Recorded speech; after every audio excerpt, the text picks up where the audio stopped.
Welcome to Stoic Mindset Daily. In today's video, we are going to step into a story that is more than just about a family or a farm. It's about legacy, resilience, and timeless lessons that echo through generations. Sometimes the most powerful truths do not come from books, classrooms, or lectures. Instead, they rise quietly from the lived experiences of those who came before us in the small rituals of everyday life, in the tools they used, in the soil they tilled, and in the way they carried themselves. This is the story of Emily and her grandfather Richard, and the wisdom that passed between them one quiet Saturday on an old farm in Ohio. Emily had always loved her visits to her grandfather's farm. As a child, the place had felt like an enchanted kingdom. She had spent endless afternoons chasing chickens around the yard until her laughter filled the air. She had climbed hay bales, scraped her knees, and collected jars of fireflies when summer evenings descended, her hands glowing with their fragile light. She had sat on the wooden porch as storms rolled across the sky, listening to her grandfather's calm voice reassure her that storms always pass, both in the sky and in life. The farm was the one place that never felt touched by time. Everything there carried the comforting illusion of permanence. The red barn always stood proudly. The windmill always turned slowly, and the cicadas always hummed their eternal song. It was a place where life seemed steadier, slower, and somehow more real now. At 24, Emily's life had become a blur of obligations. Graduate school consumed her mind. Deadlines ate away at her peace, and her part-time job added extra layers of stress. She lived with the constant pressure to achieve, to prove herself, to show the world she was capable. Most nights she fell asleep with textbooks open beside her bed and the gnawing fear that maybe she was not on the right path. The city only amplified her restless Nessie's lights, its noise, its never-ending race to be faster, louder, more successful. And so when Emily felt that weight becoming unbearable, she made the familiar 3-hour drive out to her grandfather's farm. The drive was like a ritual of transformation. Highways crowded with honking cars eventually gave way to country roads that narrowed between open fields. The buzz of the city dissolved into long stretches of silence. Skyscrapers and neon signs were replaced by rolling hills, wide skies, and rows of maple trees that lined the roadside. With each passing mile, Emily felt herself shedding the invisible burdens she carried. By the time she pulled up beside the weathered wooden fence, her chest felt lighter. She could finally breathe. The farm looked exactly as she remembered. The wheat swayed in golden waves, bending gently to the will of the wind. The barn, painted red decades ago, now wore its age proudly. Its boards faded but strong, each nail a witness to time. The scent of hay, earth, and clean air welcomed her like an embrace. Even the silence here was alive, filled with the hum of cicadas, the creak of the windmill, the chirp of sparrows darting between trees. Richard, her grandfather, stood by the gate as though he had been waiting all morning. At 78, his body bore the marks of a lifetime of labor. His back had curved slightly, his steps were deliberate and slower than before, and his hands were permanently rough and weathered. But his eyes still sparkled with that mischievous light, sharp and alive, reminding Emily that though time had carved lines into his face, it had not dulled the essence of who he was. He leaned lightly on his cane, his broad smile instantly erasing the long hours Emily had just spent on the road. "You're here early," Richard said, his voice steady, deep, and warm. "I couldn't wait," Emily replied, stepping forward to hug him tightly. "I miss this place." Together, they walked toward the barn. Emily noticed every careful step her grandfather took. Time had slowed him, yes, but had not broken him. There was a resilience in the way he moved, a kind of quiet determination, as though he had accepted the pace of age without ever surrendering to weakness. She admired him deeply, not just for what he had done in his life, but for the way he carried himself through it. He had always taught in his own quiet way, not through lectures or stern lessons, but through actions, through metaphors hidden in daily tasks, through stories drawn from ordinary things. When they reached the barn door, Richard stopped and turned to her with a sly grin. "Go on," he said, swinging the heavy wooden door open with surprising strength. "I've got something to show you." Emily stepped inside. The barn smelled of hay, earth, and the faint sweetness of dried corn husks. Sunlight streamed in through thin cracks in the wood, painting the interior in stripes of gold. Dust floated lazily in the beams of light. She had been here countless times before. But something about the way her grandfather spoke made her feel as though today was different. Suddenly, the door swung shut behind her. A heavy thud echoed across the barn, followed by the click of a latch. Emily blinked, startled, and turned back. "Grandpa," she called, her voice half amused, half uncertain. From outside came his calm, steady reply, "Don't worry, Emily. I'll be right in.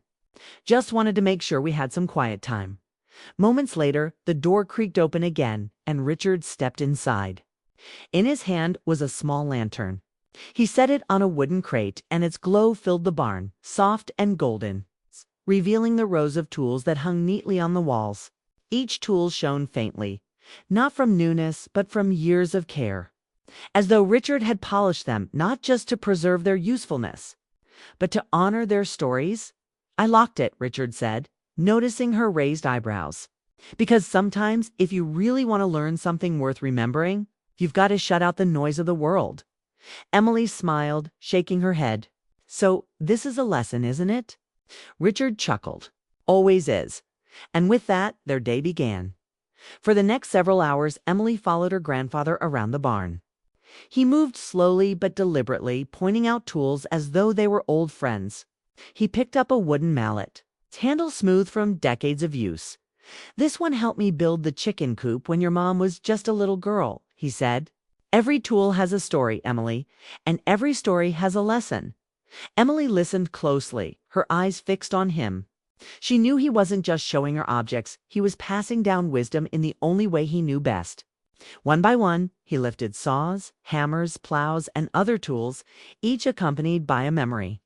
He spoke of long winters when every swing of the axe meant survival, of years when the farm almost slipped away from him, of moments when perseverance was the only choice. As Emily listened, she realized that the barn wasn't just storage. It was a vault of family history. Each tool, each scar on the wooden beams, each worn-out rope was a testament to resilience. The barn was not just about farming. It was about survival, faith, and love carried across generations. At one point, Emily's eyes fell on an old trunk in the corner. Curiosity pulled her toward it.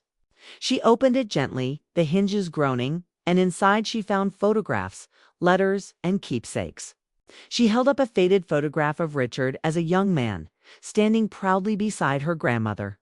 Her grandmother's smile was soft, her eyes bright, her presence almost leaping out from the paper despite the years gone by. "I never saw this one," Emily whispered. Richard's eyes softened. "Your grandmother was the strongest partner I ever had. She taught me that even when the storms come, you hold on tight to the people you love. That's one lesson you'll need too." Emily felt a lump rise in her throat as she placed the photograph gently back. She realized in that moment that the barn was not just a place of labor. It was a temple of memory. It held the weight of family, the weight of love, the weight of lives lived fully and faithfully. They sat together on a hay bale as the afternoon sun shifted. And Richard began to share more stories. He told her about the years he nearly lost the farm, about the endless sacrifices he had made to keep it alive, about the joy and pride of raising children on that land. Emily, for the first time in a long while, opened up too. She confessed her doubts about graduate school, her fear of failing, the weight of trying to meet everyone's expectations, the nagging voice inside her that whispered she might not be good enough. Richard listened quietly, letting her words settle in the air. When she finished, he nodded slowly, his expression thoughtful. "Emily," he said finally, his voice firm but gentle, "life isn't about having every answer. It's about showing up. It's about working hard with the tools you've been given. The rest, it falls into place." Those words sank deep into her heart, like seeds planted in fertile soil. She felt their weight, but not as a burden. They felt steadying, grounding, like the roots of an old tree. The rest of the afternoon was spent in quiet companionship. They organized the barn together, wiping dust off tools, sweeping the floor, laughing when Emily tripped over a stray rope. It was work, yes, but it felt more like a ritual, a bonding moment between two souls connected, not just by blood, but by love and shared humanity. By the time the sun began to set, the barn looked renewed. Dust no longer clouded the air, tools shone proudly, and the wooden floor seemed lighter. Emily's spirit felt the same, refreshed, steadier, more certain than before. They stepped outside, and the sky greeted them with a masterpiece of color shades of orange. Gold and pink melted together, painting the horizon with fire. Emily turned to her grandfather, her eyes shimmering with unspoken gratitude.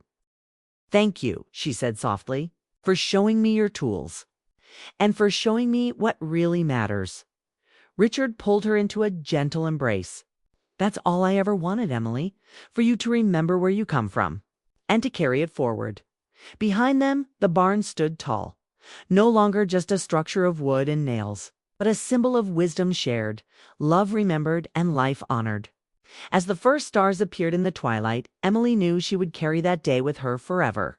She finally understood that the greatest lessons are not found in textbooks or deadlines, but in the steady hands of those who walked before us, who faced storms and still chose to stand, who taught not with words but with lives well lived.